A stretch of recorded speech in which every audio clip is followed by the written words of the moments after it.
السلام عليكم ورحمة الله وبركاته ونعوذ بالله من شرور أنفسنا ومن سيئات أعمالنا من يهده الله فلا مضل له ومن يضلله فلا هادي له أشهد أن لا إله إلا الله وحده لا شريك له وأشهد أن محمدا عبده ورسوله لا نبي بعده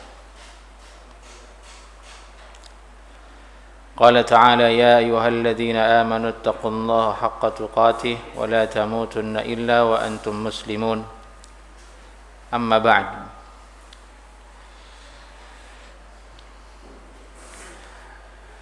Di majlis lanjutan kajian tafsir Ibnu Rajab rahimahullahu ta'ala, kali ini kita akan lanjutkan ke pembahasan yang lebih inti, yaitu tafsir dari surah Al-Fatihah secara makna yang tersirat di dalamnya. Bahasan-bahasan sebelumnya, bahasan kita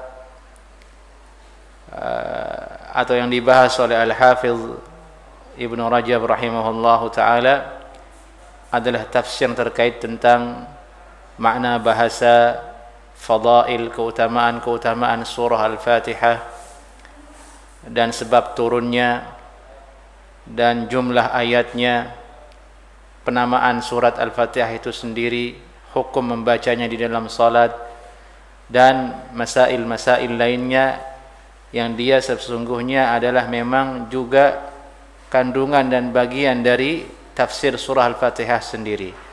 Namun sekarang beliau Al-Hafidh Ibnu Rajab rahimahullahu ta'ala membawa kita kepada tafsir yang sesungguhnya dari ayat-ayat yang ada dalam surah Al-Fatihah. Bismillahirrahmanirrahim. Alhamdulillahi rabbil alamin, ar-rahmanir rahim, maliki yaumiddin. Beliau berkata, iftataha subhanahu wa ta'ala surat al-Fatihati bihadhihi al-asma'il khamsah. Allah subhanahu wa ta'ala membuka surat Al-Fatihah ini dengan 5 nama, yang ada dalam surah ini, atau 5 nama yang ada dalam ayat ini. Wahia, dan dia 5 nama-nama tersebut, kal usul lil asma'il husna, seperti dasar atau pondasi untuk nama-nama Allah yang husna. Wa ilaiha marji'u baqiyatil asma', dan kepada dasar inilah kemudian nama-nama Allah yang lain kembali maknanya. 5 nama ini maksudnya ialah Allah yang ada pada kalimat Alhamdulillah, war-Rabb yang ada pada kalimat Rabbul Alamin, Ar-Rahman, Ar-Rahim, itu 3 dan 4, wa Malik, dan yang kelima adalah Malik.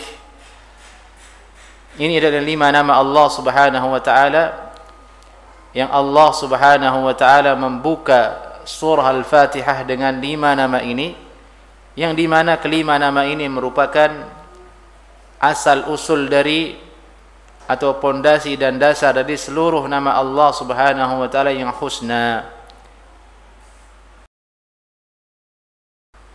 Maka sesungguhnya nama-nama Allah subhanahu wa ta'ala yang mengandung makna al-kibriya, kemahabesaran, wal-azamah, kemahaagungan, wal-izz, maha tidak terkalahkan. Al-izz artinya maha tidak terkalahkan, atau sebagian terjemah mengatakan maha perkasa. Seluruh nama-nama Allah subhanahu wa ta'ala yang mengandung 3 makna ini, maha besar, maha agung, dan maha tidak terkalahkan, wa nahwi dzalik, dan yang semisal dengan itu, tarji'u ila ismihi, kembali kepada nama Allah Subhanahu wa taala, yaitu Rabbil Alamin. Yaitu nama Allah yang disebut dengan Rabb.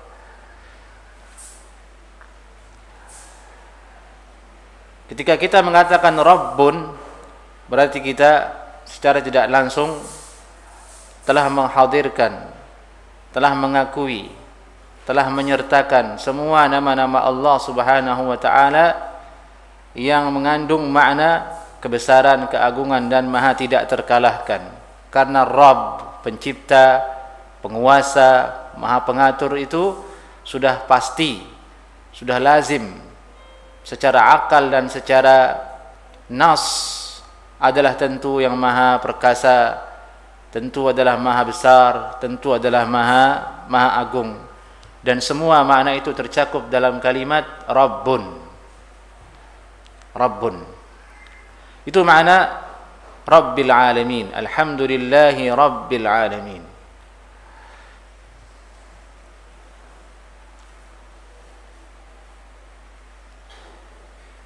Kata Rabbun ini, ikhwah wal akhawati, afani Allah wa yakum ajma'in, lebih luas maknanya dari sekedar dari kata Khaliq, yaitu mencipta. Kita ketahui Allah juga maha mencipta. Tapi Allah di sini menyebutkan dirinya dengan kata Rabb, tidak berkata Alhamdulillahi Khaliqil Alamin. Segala puji bagi Allah yang menciptakan seluruh alam. Tidak mengatakan Khaliq, tapi mengatakan Rabb. Karena makna kata Rabb itu lebih umum dari sekedar kata Khaliq.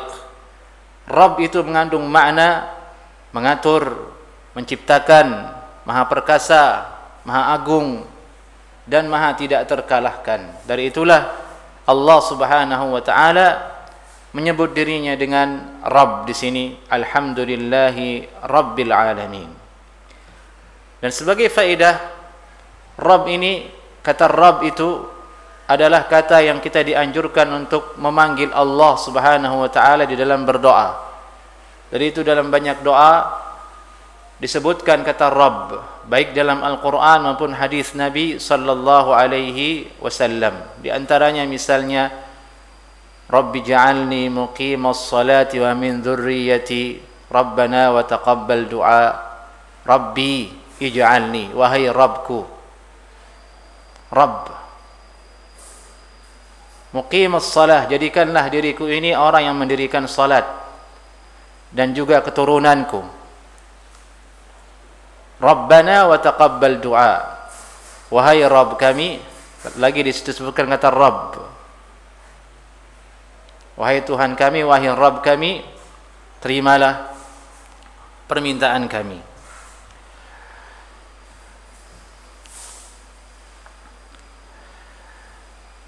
Sangat banyak doa dalam Al-Quran, rata-rata diawali dengan kalimat Rabb.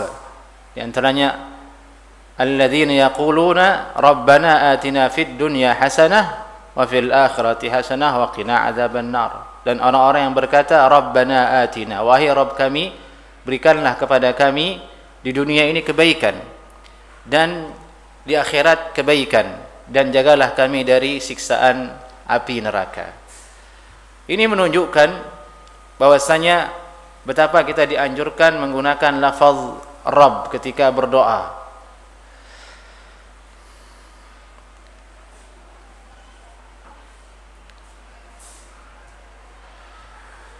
Maka seorang muslim dan muslimah hendaklah mengganti kalimat ya Tuhan dengan ya Rabb. Kata ya Tuhan itu bukanlah bahasa Arab dan bukanlah lafaz yang menunjukkan kemahaagungan Allah Subhanahu wa taala, karena Tuhan itu bukan hanya untuk Allah dalam bahasa Indonesia. Juga orang kafir dan musyrik pun menggunakan kata Tuhan. Orang Kristen misalnya dia mengatakan Tuhan Yesus, Tuhan Bapak, Tuhan Ibu. Nauzubillah min min dzalik. Bahkan orang Hindu dia mengatakan Tuhan, atau dalam bahasa mereka dewa. Tidak semestinya seorang muslim atau muslimah beralih dari kalimat yang telah Allah Subhanahu wa taala ajarkan kepada kita dalam banyak ayat dan bahkan di awal surat Al-Fatihah. Kemudian kita beralih kepada kalimat-kalimat, kata-kata yang tidak ada asal muasalnya dari Al-Quran dan sunnah Nabi sallallahu alaihi wasallam. Kita kembali ke tafsir Rabb ini. Menurut Ibnu Rajab bahwasanya kata Rabbun itu meliputi ke dalamnya semua nama Allah Subhanahu wa taala yang terkandung di dalamnya makna kemahabesaran, kemahaagungan dan kemaha tidak terkalahkan.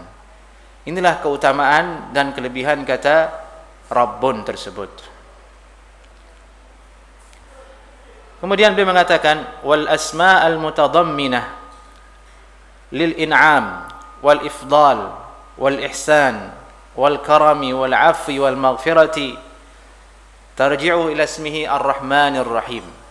Sedangkan nama-nama Allah Subhanahu wa taala yang mengandung di dalam nama tersebut makna al-in'am, yakni memberikan nikmat, wal ifdal, memberikan karunia, wal ihsan, dan memberikan kebaikan, wal karam, dan kedermawanan, wal afwi, pemaafan, wal maghfirah, ampunan. Semua makna ini tarji' kembali kepada nama Allah Subhanahu wa taala yang ada di dalam surah Al-Fatihah, yaitu Ar-Rahman Ar-Rahim. Ar-Rahman Ar-Rahim. Dialah Allah yang Maha Rahman, Maha memberi, Ar-Rahim, dan Maha mengasihi dan menyayang. Di mana mengasihi dan menyayang ini tentu kelazimannya ialah mengandung makna memberi nikmat, memberikan karunia, mengasihi, memberi maaf, memberi maghfirah, ampunan, menerima taubat, dan lain sebagainya. Semua itu kembali kepada nama Allah Subhanahu wa taala, yaitu Ar-Rahman Ar-Rahim. Kemudian yang ketiga, wal asma' al-mutadamminah lil qahri wal batshi wal intiqam tarji' ila ismihi maliki yaumiddin.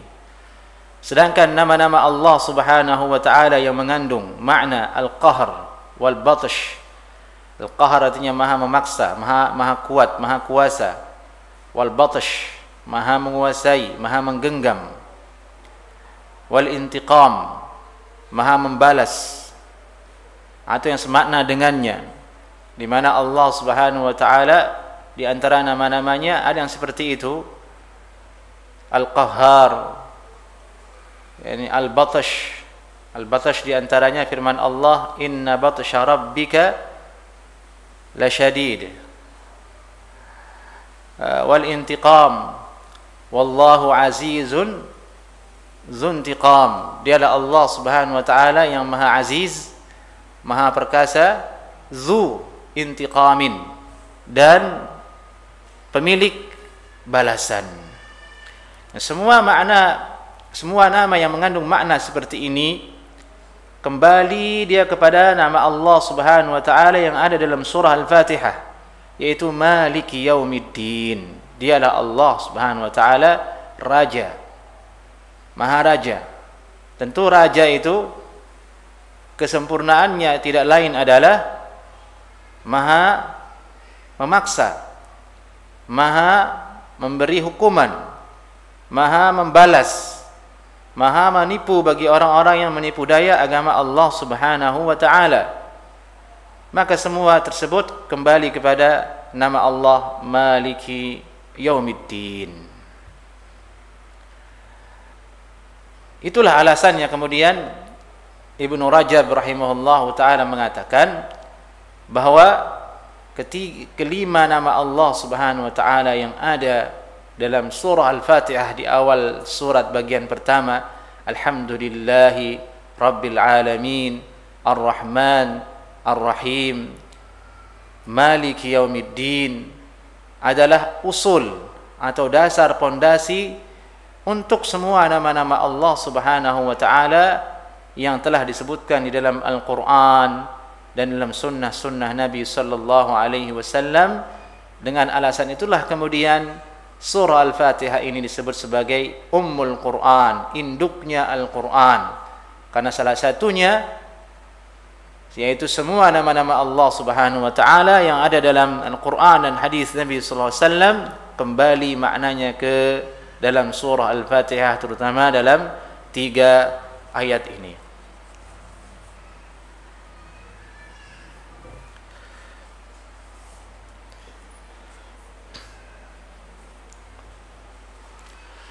Kemudian Al-Hafidz Ibnu Rajab rahimahullah taala berkata, wa hadhihi al-asma'ul khamsah yata'allaqu biha awwalul khalqi wa akhiruhum.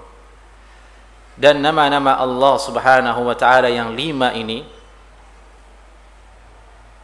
yata'allaqu biha awwalul khalqi wa akhiruhum, terkait dengannya atau terkait kepadanya awal penciptaan dan akhir penciptaan makhluk. Wa bada'ul khalqi wa ma'aduhum, awal penciptaan dan kembalinya seluruh ciptaan Allah Subhanahu wa taala. Wa bidayatuhum wa nihayatuhum, perumpamaan mereka dan akhir dari kehidupan mereka kembali kepada atau terkait kepada 5 nama Allah Subhanahu wa taala ini.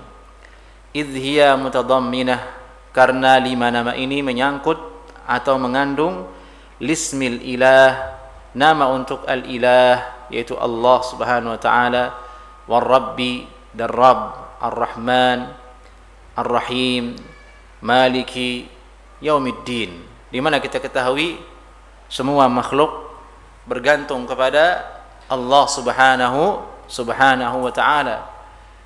Awal munculnya makhluk sampai dia meninggal dunia, sampai dia binasa, baik yang bernyawa maupun tidak bernyawa, maka dia terhubung dengan kekuasaan Allah Subhanahu wa ta'ala yang terdapat pada nama-nama tersebut. Fal ilahu huwa ma'budul khalq. Al-ilah huwa ma'budul khalqi. Maka kalimat ilah yaitu Allah maksudnya, nanti akan dibahas di sini. Ilah itu adalah asal kata dari kalimat Allah. Dari itu orang mengatakan ya ilahi, wahai ilahku, maksudnya Allah. Huwa ma'budul khalqi, dia adalah sesembahan makhluk. Huwa ma'budul khalqi, semua makhluk butuh kepada sesembahan, karena yang menciptakannya yaitu Allah Subhanahu wa taala. Bertujuan dari penciptaan mereka tidak lain agar mereka ibadah kepada yang menciptakannya. Dari itu kita lihat semua makhluk itu mencari sesembahan, mencari yang layak untuk disembah, yang berhak untuk disembah. Dari itulah kemudian manusia ada yang kafir, ada yang muslim. Yang kafir adalah orang-orang yang salah menyembah, yang dia sembah bukan Allah Subhanahu wa taala. Orang yang muslim adalah orang-orang yang selamat jalannya karena dia menyembah yang semestinya berhak untuk disembah. War rabbu huwa mujiduhum wa murabbihim. Dan Rabb, kalimat ar-Rabb, huwa mujiduhum, dialah yang menjadikan mereka yaitu makhluk, wa murabbihim, dan mengatur mereka itu makhluk. Setelah Allah Subhanahu wa taala menjadikan makhluk itu dari tidak ada menjadi ada, kemudian Allah Subhanahu wa taala mengatur mereka. Rabbihim, murabbihim, mengatur mereka. Tidak dibiarkan begitu saja, tanpa ada aturan, tanpa ada kejelasan. Dari itu manusia pada khususnya hidup teratur, hidup dengan aturan, dan itu adalah merupakan tarbiyah dari Allah Subhanahu wa taala. Jagat raya alam semesta ini pun diatur oleh Allah Subhanahu wa taala. Dari itu kita temukan tidak ada yang keliru dari asal penciptaannya. Matahari, bulan, bumi, musim berganti, ombak, gunung, semua beraktivitas, semua bergerak di atas pengaturan Allah Subhanahu wa taala, dan tidak ada yang mampu mengatur semua itu kecuali Allah Subhanahu wa taala. Dialah yang menciptakannya, maka dialah yang maha mengatur. Dialah yang menciptakan kita sebagai makhluknya, maka dialah yang mengatur urusan kita. Dari itu seorang muslim dan muslimah tidak layak dia berputus asa, seolah-olah tidak ada yang mengatur kehidupannya. Seorang muslim dan muslimah tidak ada kata menyerah, tidak ada kata putus asa, tidak ada tempat berpegang, karena sungguhnya dalam diri mereka telah ada keyakinan ada Allah Subhanahu wa taala yang menciptakan diri mereka kemudian mengatur kehidupan mereka. Ar-Rahman Ar-Rahim, ini yang ketiga dan yang keempat dari nama Allah Subhanahu wa taala. Asy-Syamil lahum bil ihsanil ajil wal ajil, yaitulah Allah Subhanahu wa taala Asy-Syamil lahum bil ihsan, yang meliputi, yakni memberikan kepada mereka, yakni kepada makhluk, al-ihsan, kebaikan-kebaikan, al-ajil wal ajil, di dunia maupun akhirat. Al-ajil artinya dunia, al-ajil artinya akhirat. Perbedaannya ada pada huruf ain dan alif. Kalau ajil itu dunia maksudnya, kalau ajil bil hamzah pakai hamzah itu akhirat. Dikatakan ajil dunia pakai ain karena asal kata ajil itu ajalah, cepat, segera, sesuai dengan sifat dunia, dia segera berlalu, dia segera pergi. Dan itu kita bisa rasakan bersama jamaah. Baru saja rasanya kita itu adalah anak-anak, hidup bersama orang tua kita. Baru saja rasanya kita itu sekolah SD. Baru saja rasanya kita itu sekolah SMP. Baru saja rasanya kita itu selesai ujian SMA. Sekarang tahu-tahu tiba-tiba kita sudah menikah, sudah punya anak, tahu-tahu kita sudah beruban, tahu-tahu gigi sudah berlubang. Akhirnya siap-siap kita akan mati. Dari itu dikatakan ajil. Dunia itu ajil, segera, cepat dia berlalu. Adapun ajil yaitu akhirat, karena datangnya belakangan setelah dunia. Dua hal ini, ajil wal ajil, dunia akhirat ini, Allah Subhanahu wa taala yang memberikan kebaikan kepada kita di atasnya. Maliki yaumiddin, adapun firman Allah Maliki yaumiddin, yakni Malik itu maharaja, huwal mujazi lahum bi a'malihim fil akhirah. Dialah Allah Subhanahu wa taala kelak mujazi lahum, yang akan memberikan pahala bagi makhluknya, bagi mereka hamba-hamba, bi'amalihim fil akhirah, karena sebab amal perbuatan mereka di negeri akhirah. Ini makna Malik Yaumiddin. Dialah Allah Subhanahu wa taala raja di hari pembalasan. Dialah yang akan memberikan pahala, memberikan hukuman, memberikan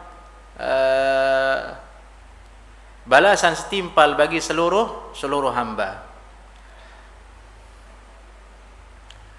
Fahadhihi jami'u ahwalil khalqi fid dunya wal akhirah. Maka inilah dia sesungguhnya keadaan seluruh makhluk di dunia dan akhirah, yaitu mereka diciptakan oleh Allah Subhanahu wa taala, kemudian Allah Subhanahu wa taala mengatur mereka, mengurusi kehidupan mereka, kemudian Allah Subhanahu wa taala kelak di akhirat memberikan balasan kepada seluruh manusia dengan apa yang mereka perbuat. Artinya rekam jejak kesimpulan hidup manusia itu ada pada ayat ini, alhamdulillahirabbil alamin arrahmanir rahim maliki yaumiddin. Yaitu pertama, dialah Allah yang maha mencipta, dialah Allah yang layak untuk dipuji, Rabbil alamin, yang menciptakan seluruh alam, yaitu kita termasuk di dalam alam tersebut yang diciptakan oleh Allah Subhanahu wa taala. Kemudian setelah diciptakan kita butuh kasih sayang Allah Subhanahu wa taala, yaitu Ar-Rahmanir Rahim. Dialah Allah yang memberikan kita nikmat, memberikan kita karunia, memberikan kita rezeki, kesehatan dan seluruhnya. Dan di akhirat nanti kemudian Allah membalas kita. Itu saja rekam jejak secara ringkas kehidupan manusia. Ada pada alhamdulillahirabbil alamin arrahmanir rahim maliki yaumiddin.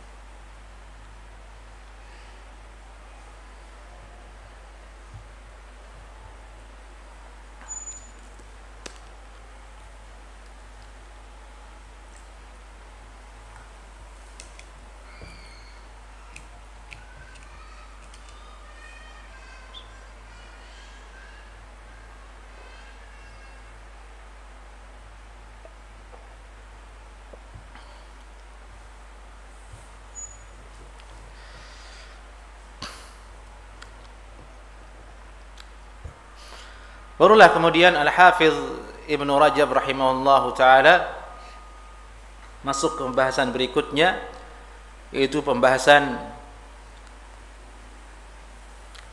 tentang makna dari kalimat nama Allah yang ada pada firman-Nya Alhamdulillah. Beliau berkata, fa inna ismallah asluhu al-ilah.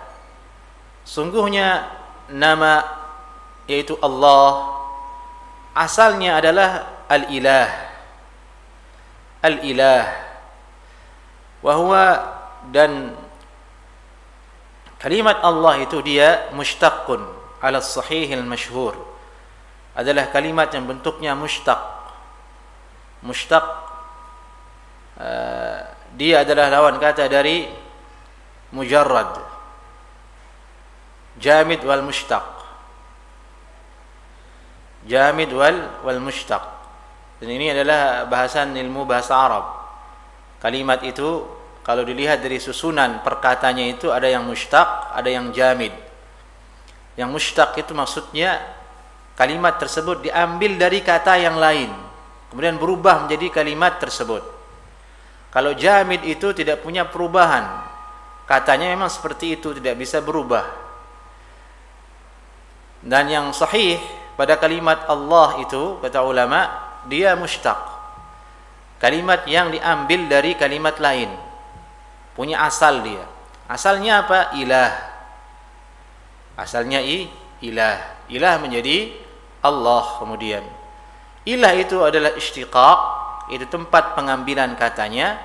Allah itu adalah perubahannya sehingga menjadi Allah. Ilah menjadi Allah. Itu makna mushtaq dan jamid.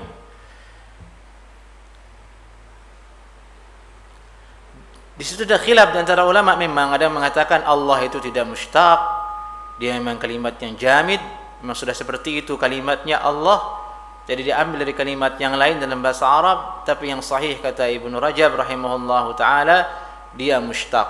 Allah asal katanya ilah. Asal katanya al-ilah.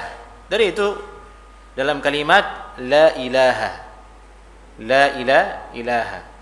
Ilah itu sendiri maknanya adalah yang disembah. Jadi Allah itu maksudnya adalah yang disembah. Itu kata Allah. Wal ilahiyah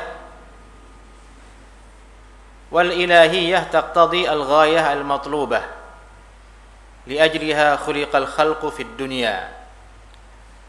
Dan kata ilah itu, wal ilahiyah, yakni Allah Subhanahu wa taala yang disembah, atau nama dari ilah itu, penamaan dengan kata ilah itu taqtadi al-ghayah al-matlubah, yakni memiliki konsekuensi dan tujuan dan tuntutan, allati li ajliha, di mana kemudian karenanya, kemudian ini karena tuntutan, karena ghayah dan tujuan dari kalimat ilah itu, akhirnya khuliqal khalqu fid dunya, diciptakan seluruh makhluk di atas bumi ini. Wali ajliha bu'itsatir rusul, dan oleh karenanya pula para rasul dan utusan Allah Subhanahu wa taala diutus. Wa unzilat alaihimul kutub, dan diturunkan atas mereka kitab-kitab. Ini kata Al-Hafidh Ibnu Rajab rahimahullahu taala. Maksudnya, ketika kita telah mengetahui bahwasanya kalimat Allah itu diambil dari kalimat ilah. Ilah itu sendiri, konsekuensi dari maknanya itu adalah mesti ada, dan konsekuensi itu adalah apa? Allah menciptakan langit dan bumi dan makhluk. Konsekuensi itulah kemudian yang harus ditanggung oleh makhluk, di mana Allah menciptakan mereka, mewajibkan mereka kemudian untuk ibadah kepada Allah Subhanahu wa ta'ala. Dari itu Allah Subhanahu wa ta'ala berfirman, "Wa ma khalaqtul jinna wal insa illa liya'budun." Tidaklah aku ciptakan jin dan manusia kecuali agar mereka beribadah kepadaku. Dari surah Az-Zariyat. Tentu yang layak untuk diibadati adalah yang Maha menciptakan. Yang Maha menciptakan itu dialah yang memiliki sifat ilahiyah. Ini sifat layak untuk disembah secara hak. Dari itu Allah berfirman, illa liya'budun. Tidak aku ciptakan mereka kecuali agar mereka beribadah tunduk kepada Allah Subhanahu wa taala.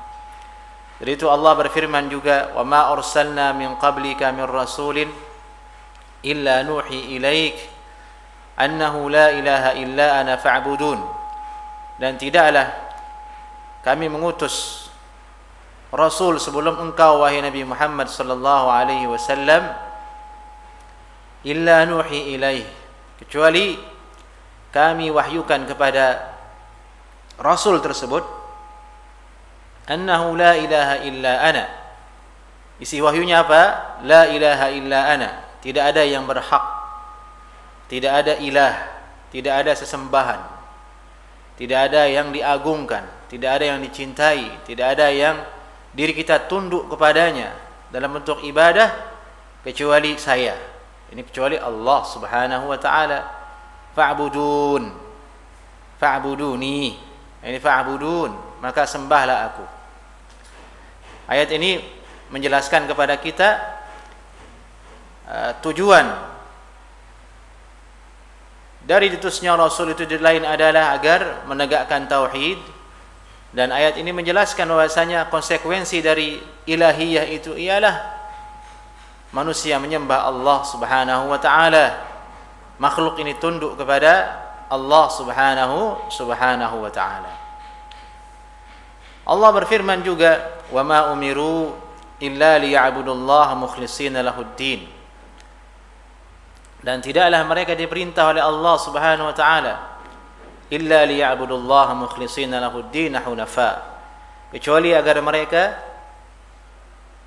beribadah kepada Allah Subhanahu wa taala dengan mengikhlaskan semua agama kepada Allah Subhanahu wa taala, yang dimana agama tersebut ialah agama yang melenceng dari kesyirikan. Ini surah Al-Bayyinah ayat 5.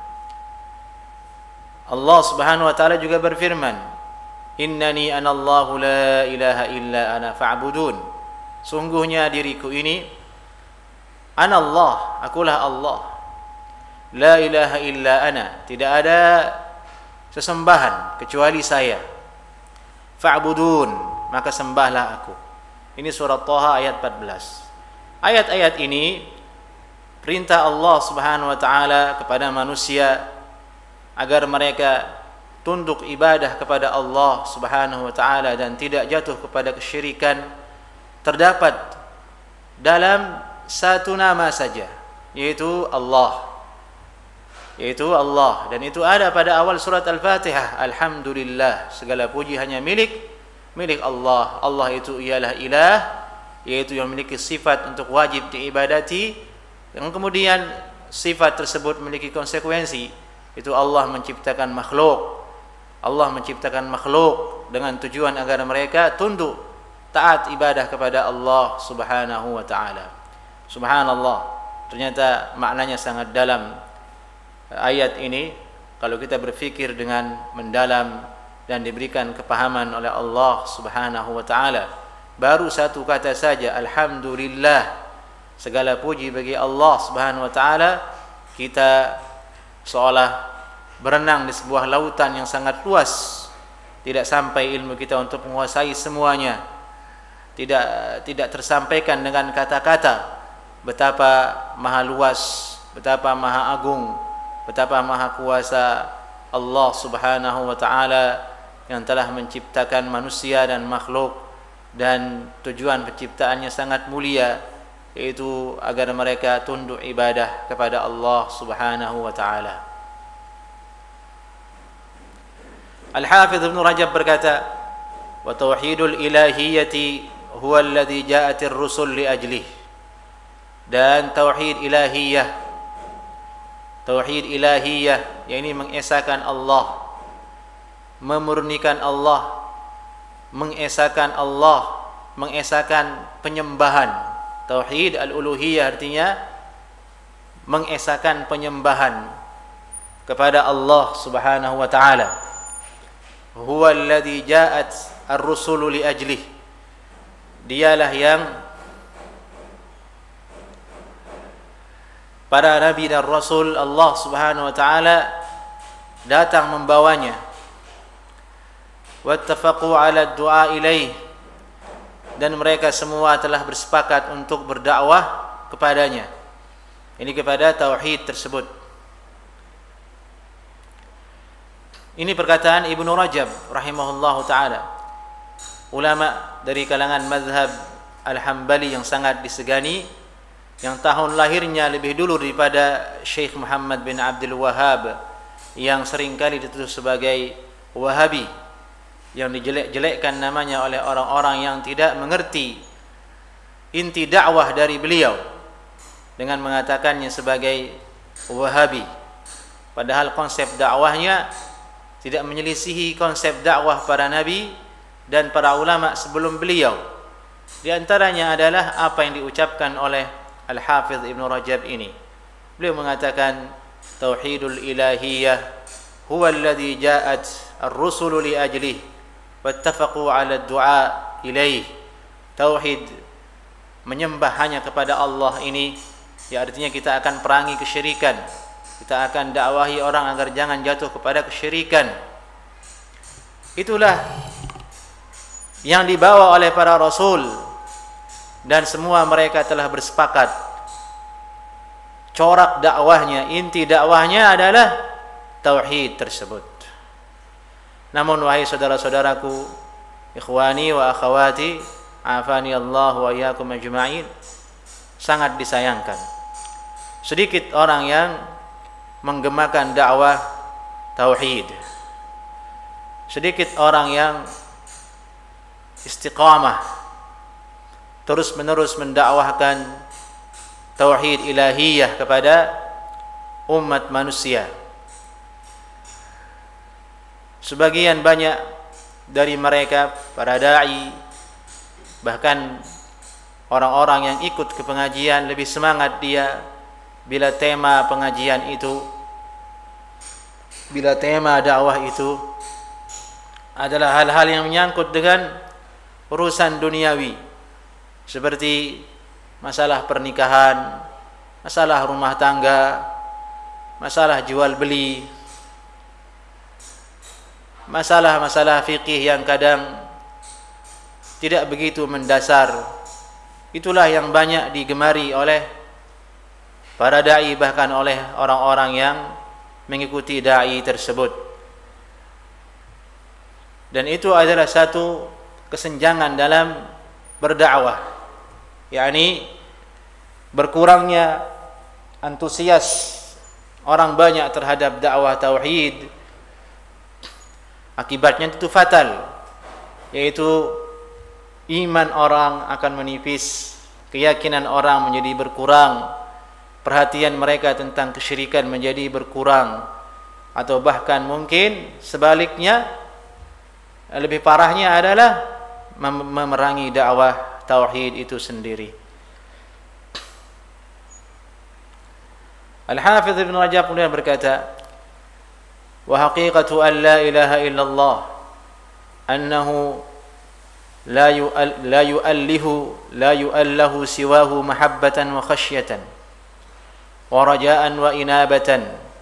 Dan hakikatnya, dan hakikat dari la ilaha illallah, yang dia adalah inti dari ilahiyah, annahu la yu'allaha siwahu, tidak boleh ada yang disembah, tidak ada sesuatu pun yang dijadikan sesembahan selain Allah Subhanahu wa ta'ala, mahabbatan dalam perkara mencintai, wa khasyatan dalam perkara takut, wa rajaan dalam perkara berharap, dan inabah dan perkara kembali berserah diri. Ini contoh-contoh atau lini-lini, sudut-sudut yang merupakan inti dari tauhid yang harus diperhatikan oleh orang beriman. Bahwasanya cinta itu harus sepenuhnya dipersembahkan kepada Allah Subhanahu wa ta'ala. Cinta maksudnya di sini cinta ibadah, cinta dalam peribadatan, bukan cinta lawan jenis asmara, laki dengan perempuan. Itu berbeda, bukan itu yang dibahas. Mahabbah, kecintaan kepada Allah Subhanahu wa ta'ala, dia adalah titik atau lini atau sudut yang sangat penting dalam masalah menyembah kepada Allah Subhanahu wa ta'ala. Bentuk realitasnya adalah hendaklah seseorang itu ketika dia ibadah kepada Allah seperti salat, puasa, menuntut ilmu, berdakwah, membaca Al-Quran, pendorong dia melakukan itu ialah karena cinta kepada Allah Subhanahu wa ta'ala. Dan ini berat. Tidak semua orang sampai kepada level tersebut, beribadah atas dasar kecintaan. Begini perbandingannya dengan urusan dunia, kita lihat agar nampak jelas. Kalau kita perhatikan orang-orang yang suka sepak bola, gemar sepak bola misalnya, maka dia akan mencintai klub sepak bola tertentu dengan kecintaan yang sungguh luar biasa. Dia beli kaos dari klub tersebut, dia bangga-banggakan pemain klub tersebut dalam dia berbicara dengan teman-temannya, baik dengan perbuatan seperti memakai nama dari pemain tersebut di bajunya, bahkan ada yang menamakan anaknya dengan pemain sepak bola tersebut. Bahkan ada yang beli poster dari klub tersebut ditempel di rumahnya. Jam berapapun dia tayang, dia sanggup untuk menunggu menontonnya. Walaupun tayangnya live misalnya jam 3 malam, dia sanggup untuk bangun untuk menontonnya. Bahkan dia tidak tidur, dia mengopi dulu supaya sampai jam 3 bisa menonton pertandingan klub. Setelah nanti klubnya menang, dia senang, dia nampakkan kesenangannya, dia berhore, bersuka cita menang. Kalau kalah dia bersedih. Itu apa namanya jemaah? Cinta. Apa yang mendorong dia seperti itu? Cinta. Dengan kecintaan itu semuanya menjadi ringan. Beli jersey ringan, Bangun tengah malam untuk nonton bola ringan. Loyalitas mudah. Itulah gambaran dari mahabbah. Namun ini objeknya adalah bola. Objeknya bola. Dalam masalah ibadah kepada Allah, mencintai Allah, sebenarnya tidak jauh dari seperti itu. Hanya tidak semua orang mampu. Sekarang siapa di antara kita yang bisa mampu jam berapapun tahajud mau setiap malam? Enggak bisa. Jam 3 bangun setiap malam, enggak bisa seperti dia harus bangun jam 3 nonton bola. Dia bangun nonton bola karena kecintaan, tanpa alarm pun dia bangun, tidak ada kata ngantuk. Dia langsung cuci wajahnya, udah mulai pelototin sampai selesai. Tahajud jangan kira, tidak bisa, karena tidak ada kecintaan kepada Allah Subhanahu wa taala.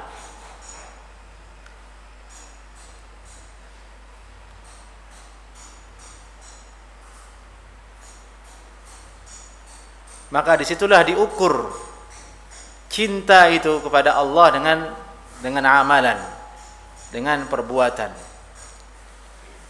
Dan orang yang beribadah kepada Allah tidak dengan kecintaan, dia itu adalah orang munafik. Karena dia beribadah dengan terpaksa, bukan dengan kecintaan, palsu. Dari itu Allah mensifati orang munafik itu dengan kusala, malas. Wa idza qamu ila sholati qamu kusala. Apabila mereka berdiri untuk salat, orang-orang munafik itu qamu kusala, mereka berdiri dengan malas-malasan. Yura'una an-nas wa la yadhkuruna Allah illa qalila. Di samping malas-malasan, dia juga bangkit ibadah karena riya kepada manusia, supaya disanjung, supaya ditahu dia salat. Kalau tidak ada yang menyanjung dia, tidak ada yang lihat dia, dia tidak salat. Yang ketiga, wala yadhkurunallaha illa qalila, dan dia tidak berzikir kepada Allah di dalam dia salat maupun di luar salat kecuali sedikit saja. Ini bahayanya jika tidak ada mahabbah dalam tauhid.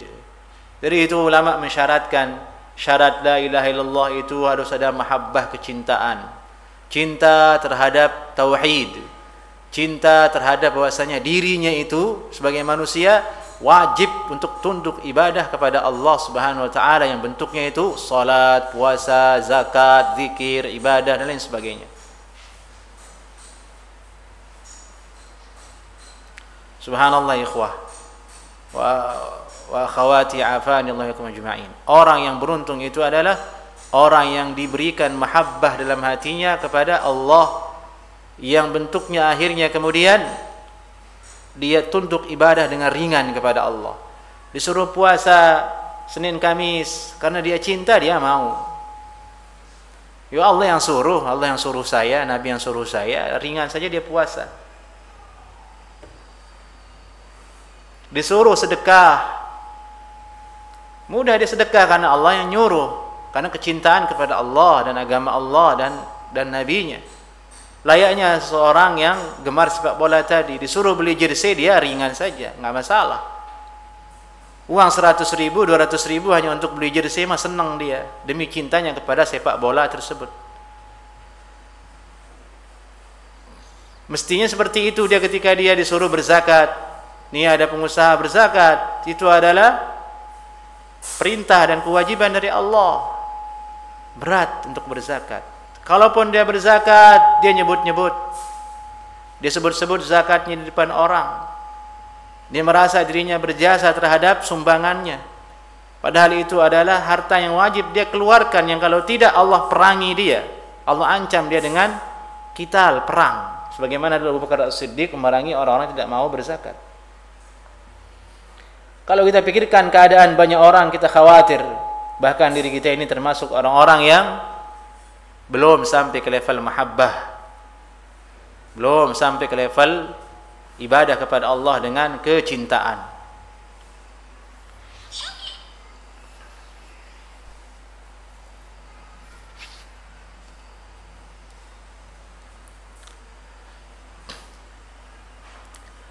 Dan mahabbah ini kalau kita akan bicarakan lebih luas, sangat banyak contohnya yang bisa menjadikan ibrah untuk kita agar kita waspada dengan hati kita, waspada dengan iman kita, dengan mahabbah kita kepada Allah dan agama Allah dan Rasulnya.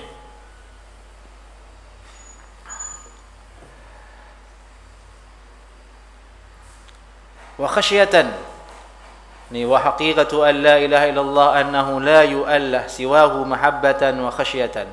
Hakikat dari kalimat la ilaha illallah, yakni tauhid ilahiyah itu adalah tidak menyembah selain dari Allah pada keadaan mencintai, wa khasyatan, dan takut karena takut kepada Allah dia ibadah, mahabbah, cinta, dan takut. Dan ini bantahan terhadap orang-orang sufi, di mana mereka menyangka bahwasanya beribadah dengan rasa takut itu adalah syirik, adalah satu bentuk ketidakikhlasan. Karena kamu ibadah takut neraka, kata dia. Dia maunya yang nomor satu saja, ibadah karena cinta. Yang satu benar, ibadah karena cinta kepada Allah, tapi bagian yang kedua ini juga harus ada, yaitu ibadah karena takut kepada Allah. Orang sufi yang ekstrim menafikan hal ini. Dia mengolok-olok orang yang berdoa minta surga kepada Allah. Dia meremehkan orang-orang yang ibadah karena takut kepada neraka Allah dengan argumen akal, dengan argumen hawa nafsu, sehingga kadang mempengaruhi orang-orang yang sudah lurus jalannya dalam ibadah kepada Allah. Kadang mereka berkata, kamu tidak dapat pahala kalau ibadah karena takut neraka. Buat apa kamu ibadah kalau takut neraka? Kadang dia berdalil dengan perkataan Rabi'ah al-Adawiyah, yang dimana dia adalah tokoh sufi perempuan, seorang perempuan bernama Ar-Rabi'atul Adawiyah, yang namanya ada dalam kitab-kitab tasawuf yang sering dijadikan sebagai rujukan oleh orang-orang sufi dalam ibadah. Bahasanya Rabi'atul Adawiyah itu konon pernah berkata, ya Allah, masukkanlah aku ke neraka dan jadikanlah tubuhku besar di neraka sehingga orang-orang tidak ada yang masuk neraka, sudah cukup dengan saya. Ya, ini perkataan-perkataan yang tidak pernah diucapkan oleh para rasul, tidak pernah diucapkan oleh para anbiya, dan menyelisih akal, dijadikan sebagai rujukan oleh mereka. Yang benar adalah beribadah kepada Allah dengan rasa takut itu masyru', dianjurkan, diharuskan bahkan.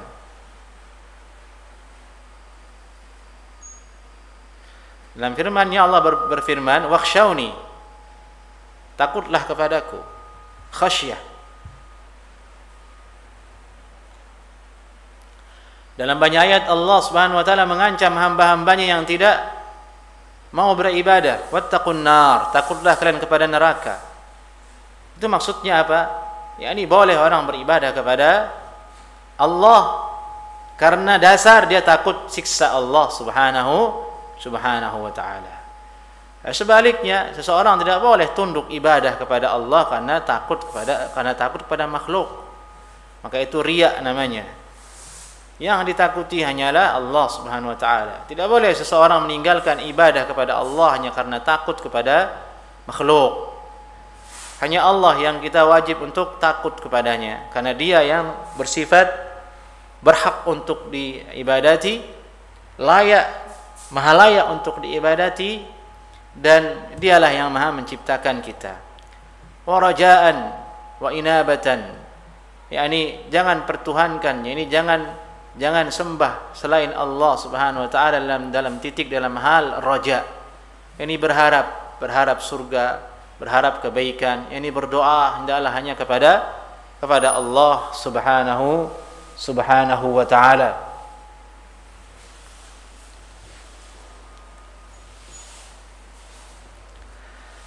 Al-Hafidh Ibn Rajab berkata, fayajib an yakuna Allah huwal mahbub al-matlub bil asalah. Maka wajib Allah lah yang menjadi al-mahbub, yang wajib untuk dicintai, wal matlub, yang menjadi tuntutan kita, yakni tujuan pergerakan kita, yang kita cari, yang kita tuntut itu adalah Allah Subhanahu wa taala bil asalah, yakni dalam seluruh pondasi pergerakan ibadah kita harus adalah Allah Subhanahu wa taala.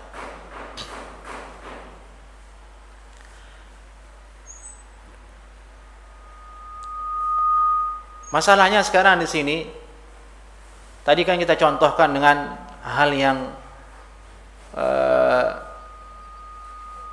bersifat bisa dilihat dengan panca indera dan sesuai dengan selera manusia seperti sepak bola dan lain sebagainya, sehingga muncul cinta dan sebagainya. Nah, bagaimana caranya sekarang kita ini memunculkan kecintaan itu kepada Allah Subhanahu wa taala sementara kita tidak pernah melihat Allah Subhanahu wa taala. Tidak pernah melihat Allah Subhanahu wa taala. Karena mencintai itu tidak mungkin kalau seseorang tanpa ilmu. Tidak mungkin mencintai mahabbah tanpa didasari oleh pengetahuan dan ilmu terhadap yang dicintai. Tahu dulu baru kemudian tumbuh cinta dan kecintaan. Itulah rumusnya. Itulah kaedahnya. Tidak mungkin cinta datang tanpa pernah mengetahui dan tanpa pernah melihat dan menyaksikan.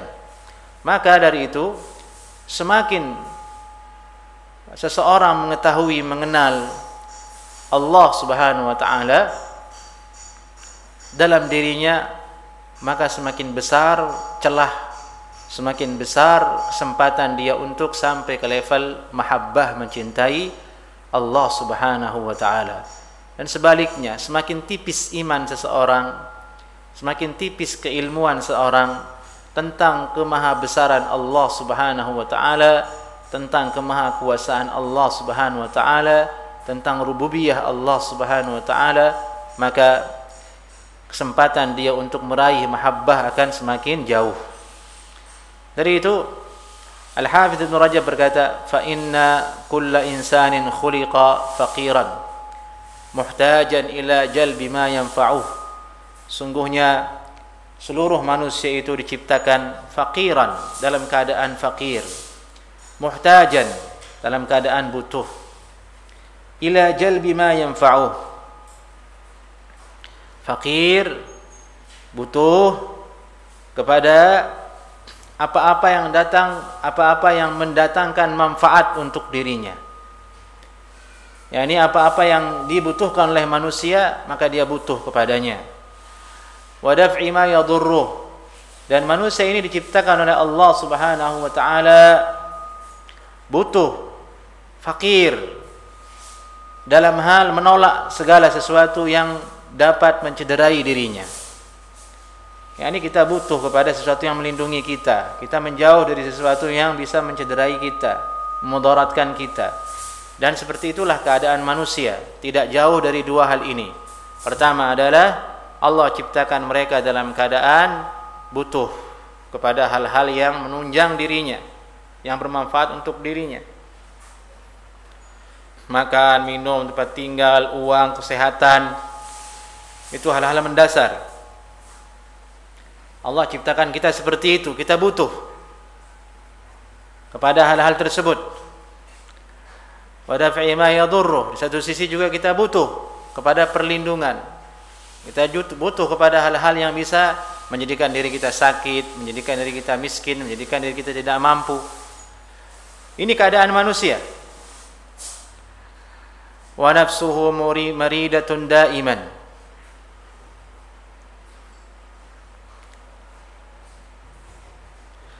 dan jiwanya itu muridatun daiman, selalu mencari dan menuntut, dalam keadaan selalu mencari dan menuntut. Wala budda laha min muradin yakunu ghayata matlubiha wa nihayatiha. Maka oleh karena itu harus ada berarti tujuan yang ingin dia raih, yang menjadi tempat dia menautkan harapan dan tujuannya, fataskunu ilaih, sehingga kemudian jiwanya menjadi tenang. wa tatma'innu bihi, dan jiwanya menjadi damai. Fa innan nafsa muhtajatun ila ma taskunu ilaih, karena sungguhnya jiwa kita ini butuh kepada sesuatu yang membuat dia tenang. Wa tatma'innu bihi, dan butuh kepada sesuatu yang menjadikan dirinya itu damai. Ini Ibnu Rajab membicarakan tentang kejiwaan manusia, ikhwah. Kita ini manusia, kejiwaan kita itu butuh kepada sesuatu yang bisa menjadikan jiwa kita itu tenang, tentram, damai. Kalau tubuh, kan tubuh kita ada dua nih. Ada jasad, ada rohani, ada jiwa.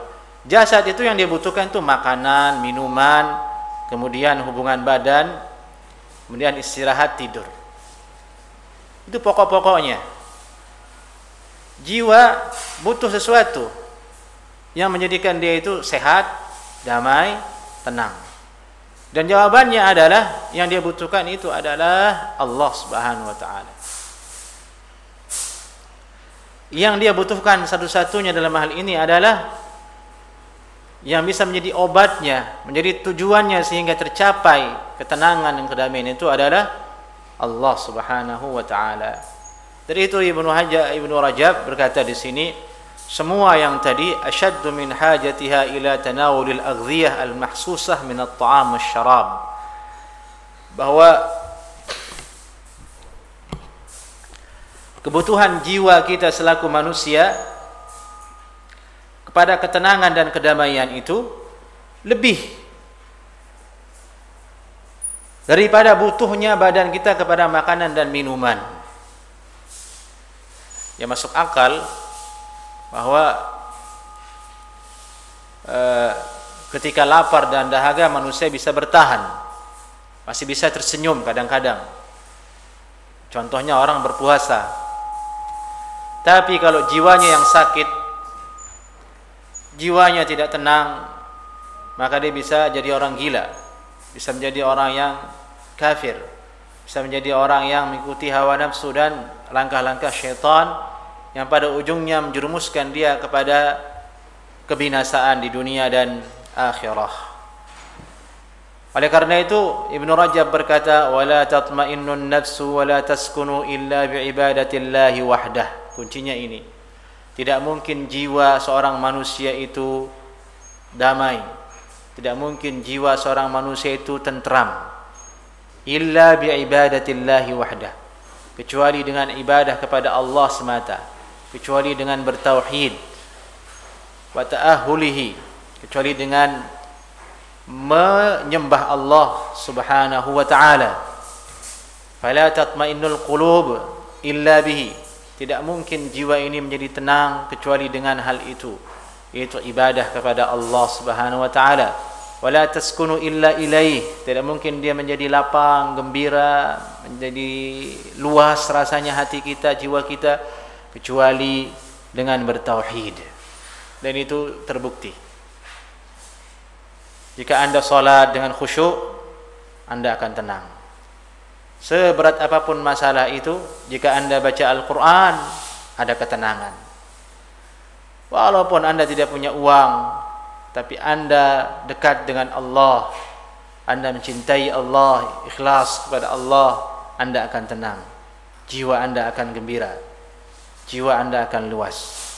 Inilah yang tidak didapatkan oleh orang-orang yang bergelimang harta namun jauh dari ibadah kepada Allah Subhanahu wa ta'ala. Walaupun rumahnya mewah, walaupun kendaraannya mewah, walaupun saldonya di bank berlipat-lipat, namun semua itu bagaikan segelas air, tidak pernah membuat mereka tenang.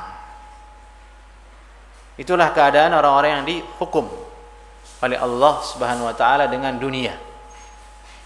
Jangan pernah Anda menyangka bahwasanya orang-orang yang rumahnya besar-besar, orang yang mewah kendaraannya itu tenang. Tidak. Anda tidak pernah tahu masalah yang mereka hadapi. Anda tidak pernah tahu problem mereka. Ketika Anda masuk ke dalam dunia mereka, Anda akan mengerti bahwasanya tidak ada kesenangan di muka bumi ini yang bersih dari masalah. Tidak ada. Masing-masing ada masalahnya. Dari itu Nabi mengajarkan kita,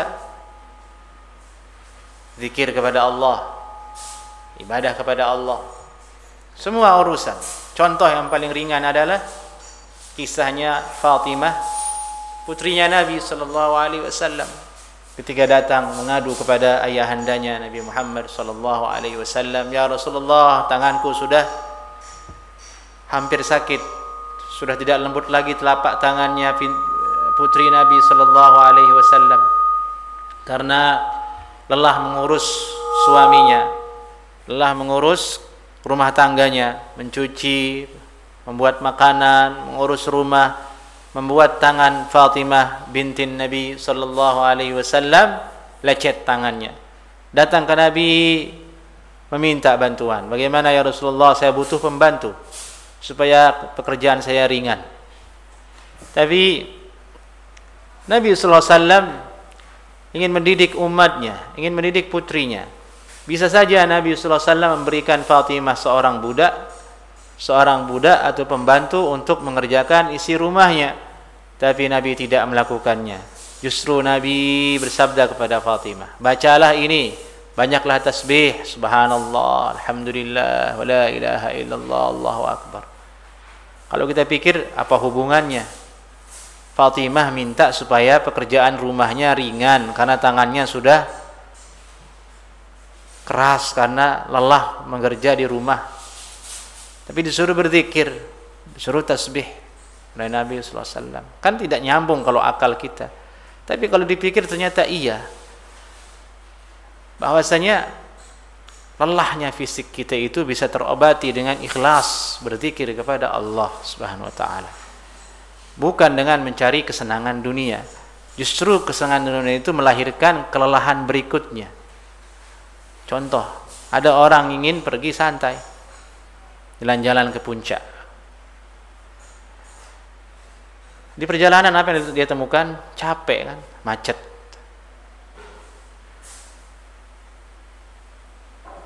Sampai di puncak, gembira. Hanya berapa jam saja, nah, setengah hari lah dia gembira. Setelahnya dia harus pulang, sudah terbayang macet lagi. Sampai rumah udah capek. Itulah dunia. Ternyata dia tidak memberikan solusi. Apalagi kalau tidak dengan berzikir kepada Allah Subhanahu wa taala. Ternyata seluruh masalah, seluruh hal-hal yang memberatkan kita itu kuncinya ada pada tauhid kepada Allah Subhanahu wa taala.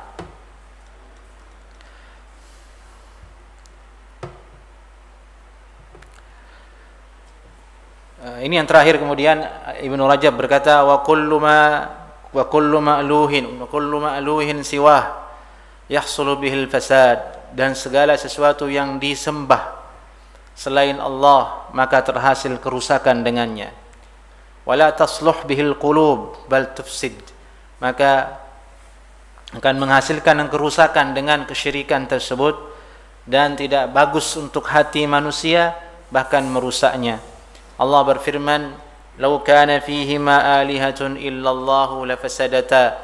Kalau seandainya di langit dan bumi itu ada ilah, ada dua sesembahan, di langit satu, di bumi satu, illallah, selain dari Allah Subhanahu wa taala, lafasadata, maka akan binasalah langit dan bumi ini.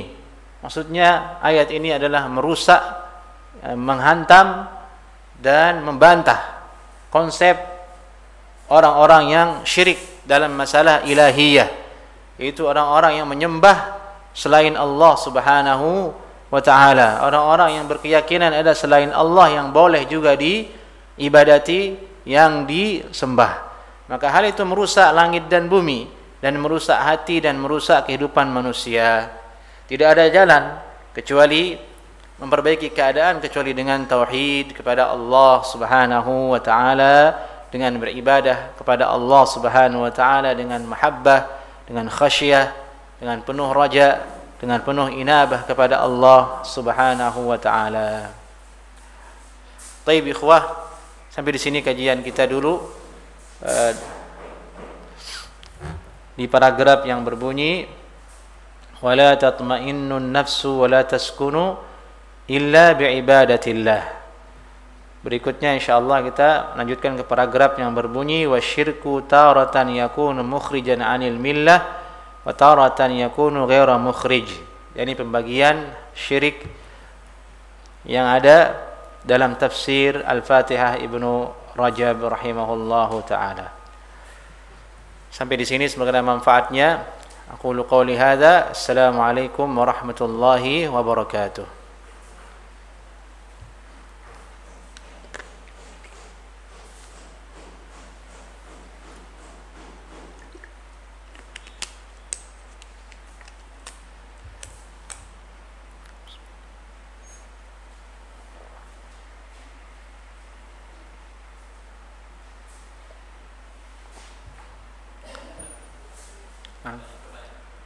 Oh ya, silakan.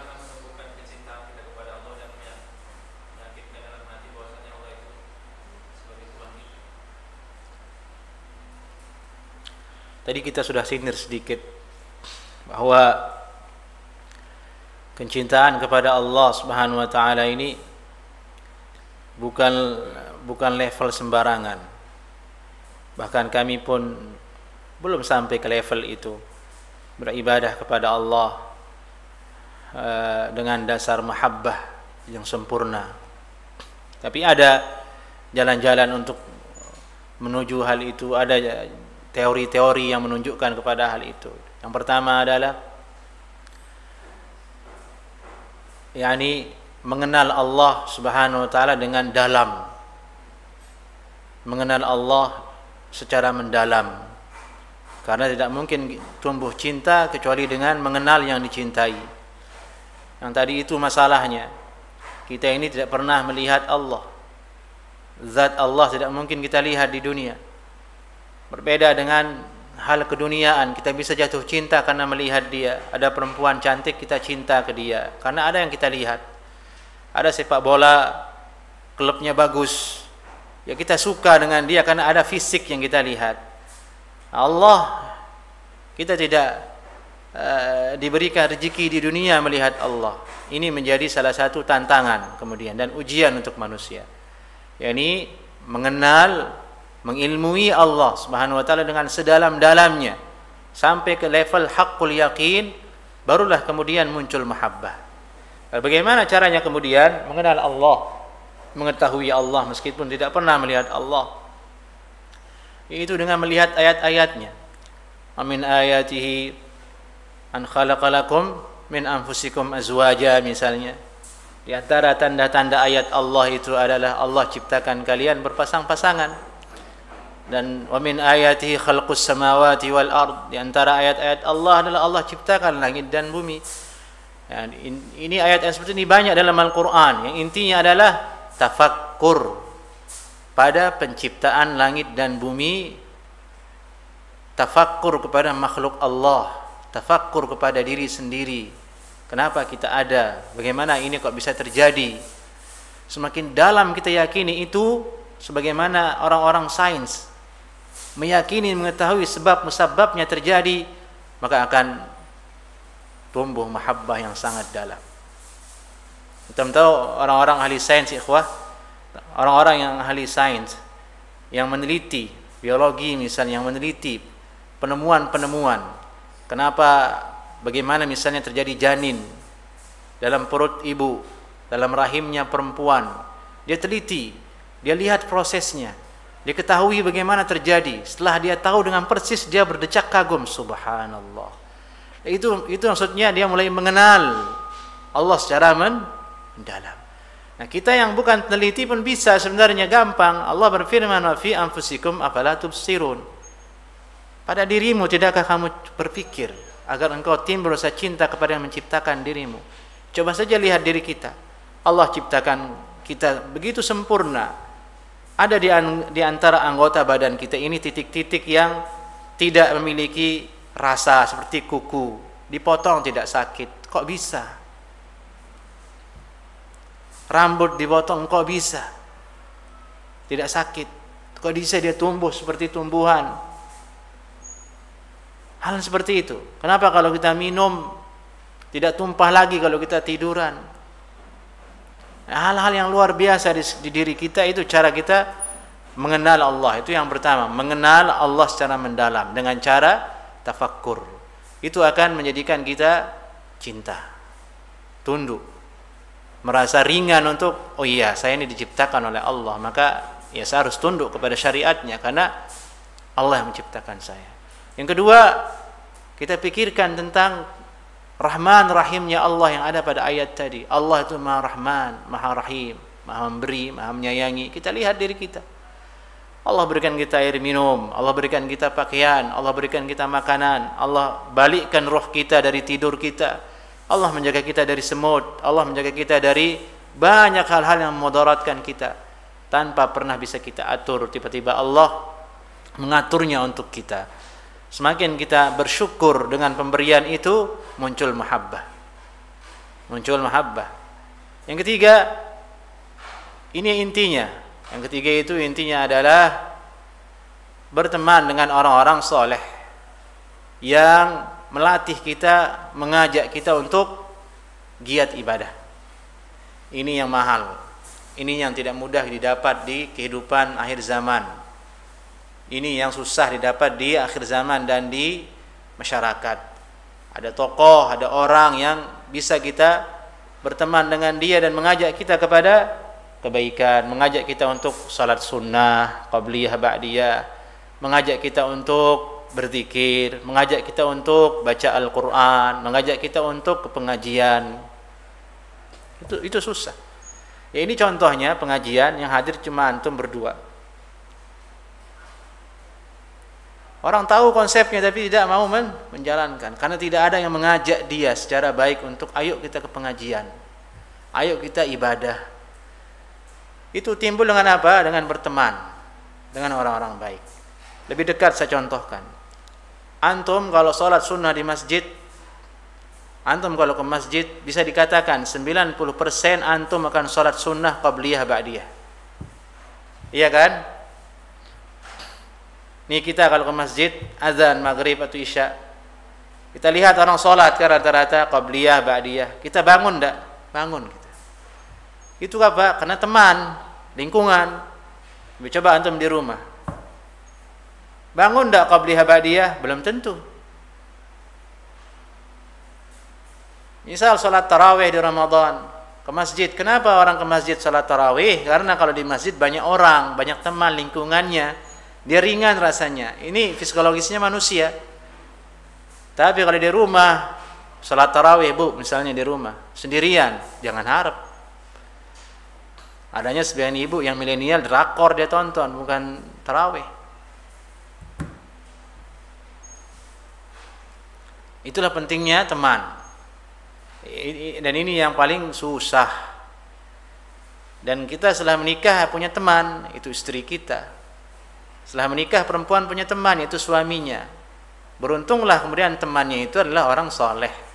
Beruntunglah laki-laki kalau temannya itu istrinya itu perempuan yang solehah, yang mau sholat sunnah, mau baca Al-Quran, mau dia berdoa kepada Allah, mau dia bersabar dengan keadaan. Itu surga. Bersyukurlah perempuan yang dapat suami juga seperti itu, yang dia mau untuk sholat jamaah, mau mencontohkan istrinya baca Al-Quran, mendapatkan suami yang bersabar atas kekurangan dirinya. Seperti itu. Itulah pengaruh dari teman. Teman yang mengarahkan kita untuk memunculkan, menimbulkan mahabbah, kecintaan kepada Allah Subhanahu wa taala.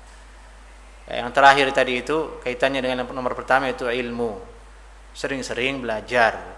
Pada semakin kita belajar, semakin bertambah ilmu kita tentang Allah Subhanahu wa taala. Itulah yang memunculkan mahabbah, cinta kepada Allah Subhanahu wa taala.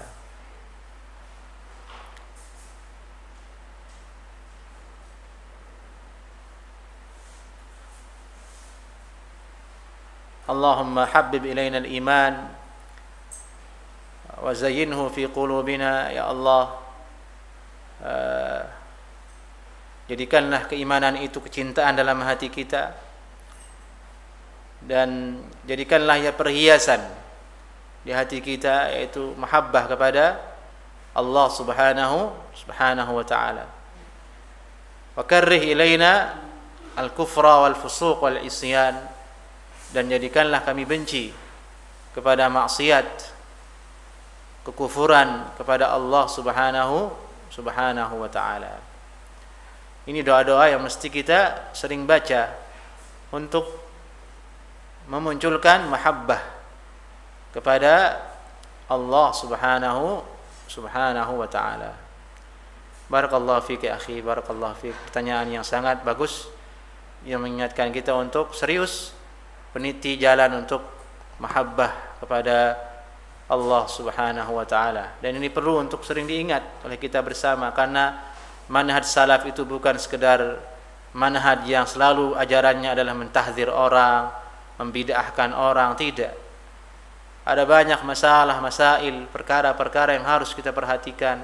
Di antaranya adalah mahabbah, cinta, bertauhid dengan kecintaan kepada Allah Subhanahu wa taala, yang itu bisa menjadikan kita tenang, menjadikan kita orang yang semakin baik akhlaknya kepada Allah dan kepada sesama manusia. Baik, barakallahu fik. Ibu-ibu ada pertanyaan barangkali? Apa? Apa hukumnya kita nongkrong-nongkrong sama teman, terus kita harus izin juga sama istri? Nongkrong-nongkrong sama teman harus izin istri.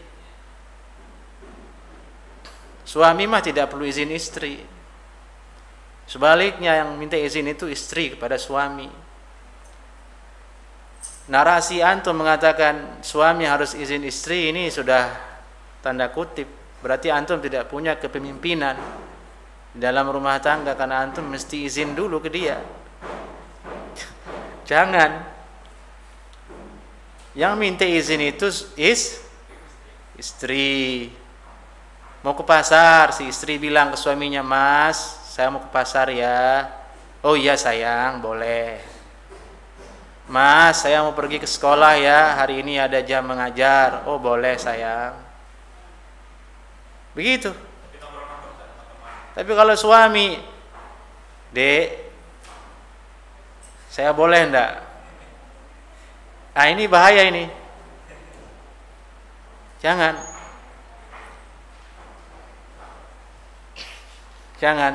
Ketika laki-laki mengatakan, sebentar dulu, ketika suami mengatakan, "Saya izin dulu dek," berarti maknanya laki-laki itu memberikan tanggung jawab kepada istrinya. Iya kan? Setuju enggak? Antum setuju? Ketika laki-laki bilang, "Dek, saya minta izin," itu berarti suami telah memberikan tanggung jawab kepada istrinya, karena yang dimintai izin itu biasanya adalah orang yang memegang tanggung jawab. Sedangkan di keluarga itu yang memegang tanggung jawab itu lelaki. Contoh di sekolah, guru itu minta izin kemana? Kepala sekolah lah. Tidak ada ceritanya kepsek bilang ke guru, "Minta izin dulu ya guru-guru, saya mau ini." Maksudnya dalam konteks minta izin beneran, bukan basa-basi. Kalau itu lain lagi maksudnya. Itu larinya kemana nanti? Larinya ke masalah ta'addud. Mau nikah lagi, muncul itu persoalan itu. Harus izin dulu sama istri. Nah, adapun tadi pertanyaan nongkrong itu, nongkrong sama teman-teman itu kan pekerjaan kurang bagus kalau tidak ada manfaatnya untuk dunia dan akhirat. Kalau nongkrongnya adalah untuk kebaikan, sebagai wasilah untuk kebaikan, misalnya dia ikut nongkrong supaya untuk mencairkan suasana di masyarakat, biar nggak terlalu tegang, biar nggak terlalu nafsi-nafsi.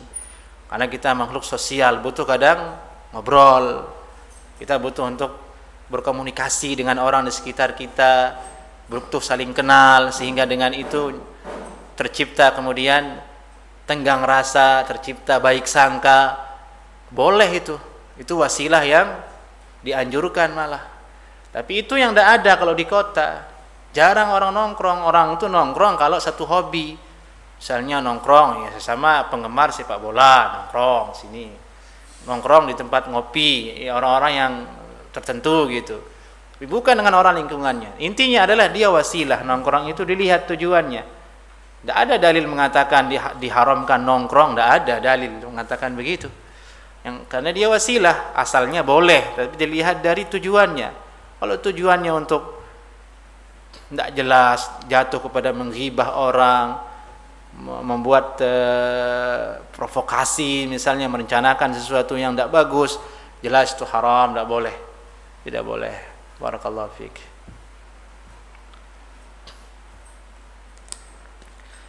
Ibu-ibu yang ditanyakan di belakang, sepertinya ada jamaah ibu-ibu di belakang saya dengar.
Baik, cukup sampai di sini dulu ya kajian kita.